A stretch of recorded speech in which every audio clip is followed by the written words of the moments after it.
SRO Magazine, your number one source for music and entertainment news and interviews. SRO.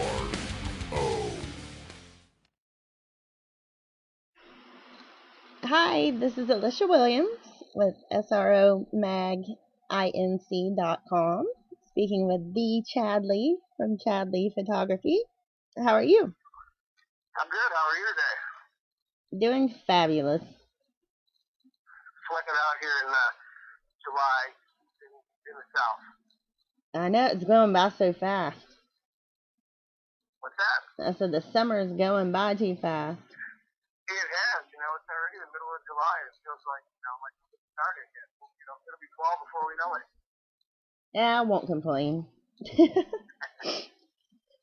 So tell me a little bit about yourself. Like, when did you start taking photos?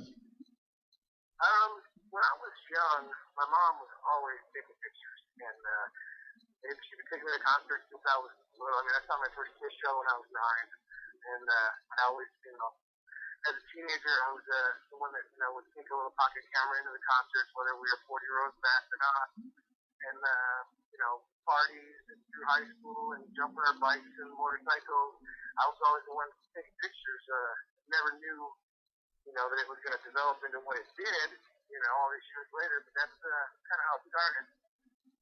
So when you were young, you knew that was what you wanted to do? No, when I was young, I knew that I wanted to be in the music business somehow. My mom had a friend, I was very little, who toured with Trick. He was with Nielsen Guitar Tech. And they remind me that when I was, back 9, 10, 11, and I always said, I want to be a roadie. And they would always tell me, no, you don't.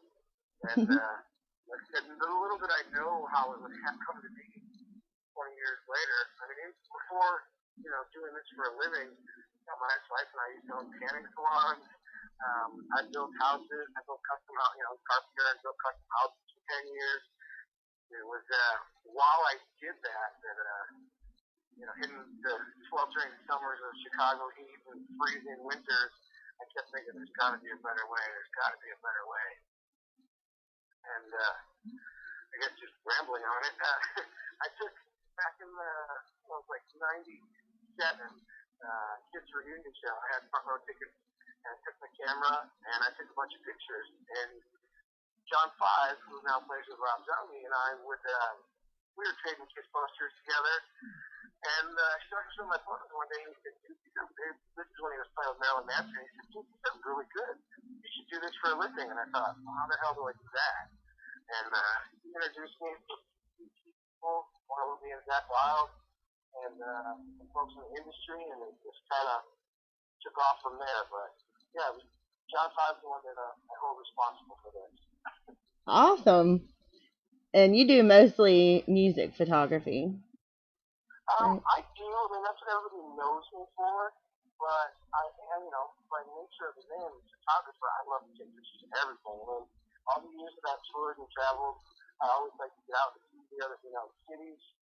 I take pictures of all the buildings and the landscapes, and I love getting views all around the country. I do like to travel on my own, Cancun, Jamaica, and Canada, and other, places. I love to get out and shoot sunsets. And, I'm a photographer. I like to take pictures of everything. For work, I don't generally like to do weddings and stuff, but weddings is something I do, for close friends, or maybe once or twice a year somebody will hit me up and I'll do one. But I enjoy taking pictures of everything. It's just rock and roll that people have gotten to know me for the last 15 years. That's pretty cool, though. Yeah, it's not a bad way to make a living if you can do it. What's your favorite gear to use? Like your favorite camera? I've been a Canon shooter pretty much for the last, to go all the way back to the beginning, when I was little, I remember my mom having a Polaroid in the house, and a Kodak 110, and then it went on to 35 millimeters, and, you had one of those advanced ones with panoramics and all, and it just evolved. But when I started, my first digital camera was an Olympus, and that lasted about a year, and I moved into Canon, and I've just been a Canon shooter ever since. Canon and Nikon is kind of like Ford and Chevy, people it's one or the other, but I'm sure if I would have picked a Nikon up first, I'd be a Nikon guy, but Canon, and I just stayed with them ever since. That's awesome. That's what my mom uses. She's big into photography too. Well, right on. Yeah, they make good stuff. My little boy, he's 9 and he loves to take pictures. That's what he wants to do. If you ask him what he wants to do, he wants to go take pictures, which is pretty cool. Who's it? My little boy, he's 9. Oh, right on. Yeah, he does good too. I would completely encourage it, and when I'm teaching like myself, take pictures of everything. I kid kids all the time that I want to be a rock photographer. I want to be a rock photographer, and where can I go, and where can I make, and how can I make money? And, it's not easy to make a living at this, especially coming in anymore. But I always tell people, if you're a photographer, take pictures of everything. Take pictures of dogs and families and food and, there's not just money to be made in one aspect of it. Right. And you have to capture all the beauty. Exactly. Capture all the beauty and, whatever, if whatever you have to do to make a living, if you want to be a photographer, then, if it's taking pictures of cars in a dealership so that you can afford to go take pictures of concerts, whatever it takes. How does it feel when you're on stage taking pictures? Boy, that's a hard one to explain. And it's just like a musician say, because, I've been going to concerts all my life, like I said, since 9. And at a young age, my parents knew folks that worked for and cheap tricks, so I had access like that. And I didn't know any better. Like, hey, we're going to see Kiss tonight, and I'm going to watch the show on stage, And then as I progressed and got to be a teenager and having to buy tickets and, be in the back of the venue, whenever I would see anybody, someone taking pictures or doing something on stage or with a laminate, you always wondered, wow, who are they and what are they doing? And even though you're not, like when I'm up there, and I do like group shots or something from the top of a drum riser with the crowd behind, I like taking that shot because it's a photo that I liked seeing when I was young. You pick up a magazine and go, hey, I was there. Maybe I'm in that photo somewhere out in the crowd, and everybody likes to look for it. And it's just a great feeling. I mean, it's just no different than the musicians being up there. It's just it's a rush. But at the same time, I don't make a spectacle of it. It's my job. I get up there and I do what I do. I get out of the way. That's the musician working area. And I just get up there and try to make them look good real quick and get in and get out. And I know that when you're taking pictures and photographers, you're snapping everything. What's it like to actually see it when you get them, when you develop them, or when you get a look at all of them? It's gratifying because, and it's cool because it's a moment in time that'll never happen again. And and with being on stage, and not everybody gets that kind of is allowed to have that kind of access. 15 years of doing what I do and building relationships with people, but some of those shots, like shooting on the stage and looking out, I think what people find so cool about that is it's a perspective that 15,000 people on the other side don't get to see. It's kind of like behind the scenes in the dressing room stuff. It's cool to look inside the world that you don't, the perspective you don't see it from. But as far as taking them, and seeing, I've been pretty fortunate too that, I like to pick and choose my shots. I don't go up there and shoot 3 films and try to pop off 500 photos and see, what I get out of it. You know what's coming and feel the music and you pick your shot. And when you look, when you're going through them afterwards, for the most part, I usually know ahead of time that, if I got something that I know is really amazing, I know the minute that it happens. But back in the day of developing film, which most people kids now have no clue, it was pretty cool to actually watch the picture take place. Because now, your cell phone, your digital camera, whatever, you take it, you look down, and you can adjust your settings, change it. Back in the beginning, it was chemicals in a dark room and liquids, and you were waiting for that picture to come through to know it was made it or not. It's pretty cool. It's like that anticipation of things is kind of Mm-hmm. cut short now. Oh, it was, and it's, and then I didn't always develop all my own stuff by any means, so, now it's instant gratification. Back in the day, if you shot a concert on a Saturday or whatever it was, a birthday party, you might have to wait until Monday or Tuesday, to get your negatives back. First, you had to wait till someone was open, drop them off, and then be able to pick them back up, and, sometimes it was a couple of days before you saw what you did. Now, boom, immediately, instant gratification. Yeah, it's kind of nice in a way, but a lot of people just save them to that, and nobody prints Yep. anything anymore. No, people, yeah. Who has photo albums anymore? To be honest, I used to collect them. I printed all my stuff and had albums full of photo pictures, and I don't even print my own stuff anymore. I print stuff for my walls. I've got a lot of, 11 by 14s. I've got big time things, 30 by 40 and same, but no more photo albums. You can put it on your computer screen and hit slideshow. Yeah, pretty much. What bands prefer you to photograph them? Are there certain bands that only you do?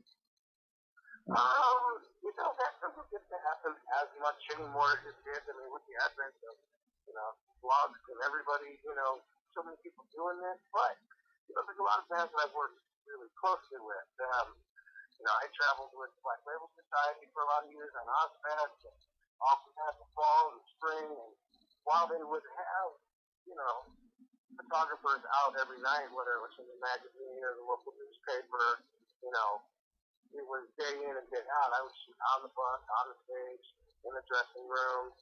Once you develop a relationship with the band, they like to kind of have the same kind of people around because they're comfortable with you. And they know that you're not going to put something out there that makes them look bad or, same thing, when I worked with Daryl, he needs free runs to do anything, take pictures in the bus, in the dressing room, after the show, before the show. He wanted everything documented. And, you can't just let 15 people into your world like that. Right. That has to be amazing.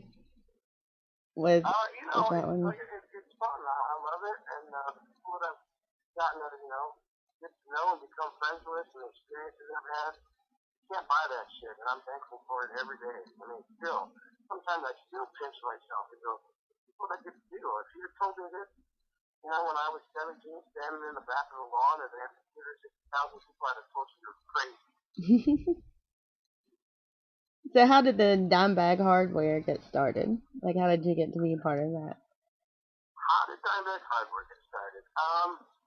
Daryl wanted to, it was, his own vision. He wanted to create a clothing line for musicians, kind of like, what Fiction has done, and Warren Star and Gang Star and stuff like that. He wanted cool clothes that other artists would like and would wear. And there's lots of drawings. Someday some of this stuff will still see the light of day. He designed shirts and shorts and pants and shoes. And, it was just in 2004, we had just done a photo shoot for an ad that they were going to put in Rolling Stone magazine in August. And they were working with Dirtbag Clothing and, between touring and then, untimely, everything that happened, it, didn't get off the ground the way that he wanted. And for a couple of years, it kind of went on the, back burner.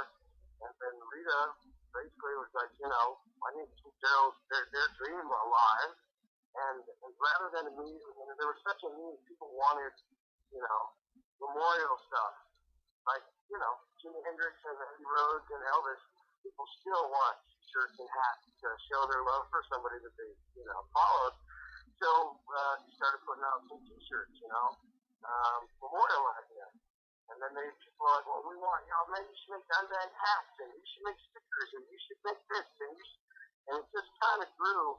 And slowly, we still have all the Daryl's original hand pencil drawings, and in the light of day will be seen on the clothes that Daryl designed. I think that's awesome. Yeah, he had some really cool designs, camo shorts uh, with just different designs and chains and patches and things that were very distinct, but that, people like him would have liked as well. And it's all in the works. Well, that's a great way to keep it going. It is, and then when we started doing, out on the Mayhem Festival, nobody knew how it was going to go or what people would think. And the fact that Daryl has been gone for 10 years now, and, when we would travel with the Mayhem or Uproar, I mean, hundreds and hundreds and hundreds of fans come up to the booth every single day, and they want to tell their story, or they want to show their tattoo, or talk about the time that they got to drink with him, or the time that they got to smoke pot with him, or they went to a strip club, or they want to hear a story, or they cry. And I mean, it's really amazing and it's touching to see that how many people's lives he's touched, and that's what has kept Rita going with this and doing it and getting out there and being with the fans and the people. I mean, they love to, like I said, come up and just get a picture taken and say hi. And every year, it's just to tell you again that, man, I got to do a shot with him one time, to get to share that with somebody that was close to him. And they love it. And that's what keeps it special and keeps it doing it. We see kids that come up that they weren't even old enough to see Damage Plan, let alone Pantera. And they tell us, how Daryl influenced their lives and, greatest guitar player. To see that he's still influencing generations now, that's amazing. That is amazing. He was amazing. Oh, yeah. I mean, hands down, Daryl was the most unique and outgoing, nicest person I've ever met in my entire life. I mean, if the whole world was full of people like him, it would be a lot better place. And that sounds so cliche, but it's true. There's nobody else like him. I wish I would have met him. I got to see them. I tell you what I tell every single person that says that every day. I wish you could have met him because it was such a pleasure to know him and be around him. And his smile and his laugh was infectious. And, I wish everybody had that opportunity to have a little time. Well, I commend you guys for keeping that part alive. That's amazing. Keeping his name and his spirit alive, I mean, you stop talking about somebody, they go away. And, right. Just refuse to let that happen. Well, that's great. What's it like to be away from home as much as you have to be? This year is the first time I've not been out on the road in the summer in 5 years, and it's kind of nice, actually. I mean, it's hard. I mean, I love it, and that's just like anybody, it's a love-hate thing. And some of the musicians guys are gone 8, 9, 10, 11 months to run. It's hard, I mean, I did the Ozfest stuff for a few years, and with Mayhem, I mean, they leave the end of June, and you come back in September and find that Uproar done, and it's, everybody knows I've got 2 bulldogs, and I just love as much as I love anybody that walks the earth, and I miss the shit out of those guys and people at home, but, when you're on tour, those people become your family, and while you're out there, you couldn't think of being anywhere else, because the times that you have, the adventures, and seeing the country, I mean, you can't buy that experience. But it's a little thing, you get out there, a couple weeks in, you're like, oh, I just want to go to my own bed and have a shower and cook food. And then you get home and 2 days afterwards, you're like, fuck, I want to be back on a bus, waking up in a new city every day. But, this year, I'm home, I'm not out, and I'll be going out with some different people. Like, I will do 2 to 4 shows on Mayhem. I'm probably going to ride with the Coalition guys, because, I still need to work the tour. And probably going to do a few shows with Machine Head. Kiss and Def Leppard are here next week. Motley Crue is on tour. Little Sturgis, regular Sturgis, like all these other things that, when you're on one tour all summer, you don't get to see. And I was like, man, I need to get out and work a bunch of different stuff this year. You've captured a lot over the summer. Yeah, there's a lot of stuff going on. What else? What do you have coming up? I was just saying, next week I've got one of my best friends' his birthday on Monday, and Jim Florentine is in town. From that metal show and Pancakers to Buddy, and he's doing a show at Disney. So a bunch of us are going to go out to that. Wednesday, there's an industry event going on in Nashville, and then I'll be shooting the kids at that Leopard show. Friday, NAMM starts here, Summer NAMM. Machine Head's here on Monday. I may jump out with them for a couple of days. Jackal's up at Little Sturgis, and before you know it, August will be here, and it'll be Sturgis, and Motley will be here, and I've got my Ride for Dime Nashville show that I'm working on for September. That's taking up a lot of time. God, I stay busy. Yes, you do. And you do a very good job at it. We've actually, I just secured venue with some of the bands and announced the date. The Ride for Dime organization, they started it about 10 years ago. Try one to keep Daryl's name and his spirit alive, and about so people know who he was and remember. And we have these motorcycle rides and concerts, and we raise money for all kinds of different charities. Ride for Dime itself is a 501c3 charity, but we've donated to the Iraq-Afghanistan vets last year. We donated $5,000. Each chapter decides where they would like to go. Like mine is an animal rescue here in Nashville. Tampa, they donated to a battered women's shelter. Last year we had our first ride in London. But mine is Saturday, December 27th here in Nashville this year. Then Erasing Never coming in from Ohio, Second State, New Jersey, Pantera tribute band from Atlanta, and it's going to be good. This is the third one here. Last year I had Seven Dust headline. The year before we had Soil and David Allen Coe.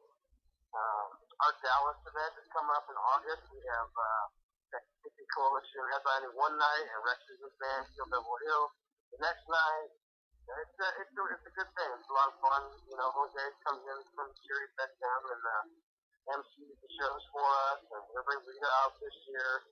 It brings people together, turn them on to some new music, keep them aware about Daryl, and bring funds for good charities. Lucas Rock is another one of them.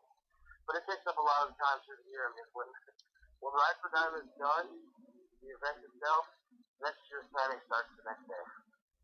Wow. Very busy man. Yeah. Well, you are amazing. I have to let you know that. Your pictures are phenomenal. Well, I appreciate that. I just, I do what I do because I love to do it. And, I do a lot of charity stuff with the dogs. And I did breast cancer benefits a couple years. I just, if you can't help people, I do what I do to try to help others. That's awesome. I do. My son's autistic, and I do fundraisers and charities for autism. Oh, that's awesome. Well, next if you do something, if I can ever donate a print or something, for an auction, let us know. But Oh, it would be great. His daughter was autistic, and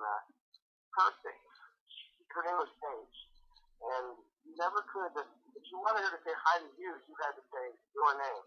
If you went up and said hi, Paige, she would just repeat it. Hi, Paige. So if I wanted to say hi, I had to say hi, Chad, and then she'd go hi, Chad. And boy, that girl, because she was sitting in front of, when she was 6, she was beating Mario Brothers faster than her dad. That was her thing. She was into the games. I lost touch with Butch, but he was a special little kid. And Dan and Candy Sick, he was from Anthrax. He had lots of different boys too. And he's got a band, and they sing about it, and they raise awareness. So if there's something I can do to help out at an event you're doing, just let me know. Oh, thank you so much.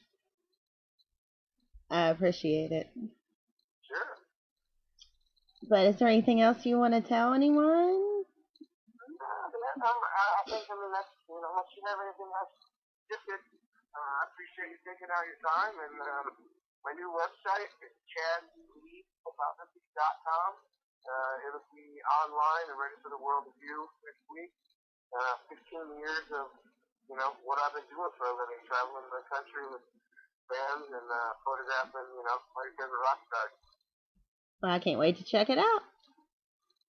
Well, thank you. again for your time. Well, thank you for speaking with me. And you enjoy the rest of your day and interviews. And I will, you too. And let me know, hit me up when it goes wherever it's going to be. And then I'll, plug it up with you guys, plug it out on my social media and all that stuff too. Awesome. That's great. Thank you so much. Thank you. Have a good afternoon. You too, sweetheart. Bye-bye. All right. Bye-bye.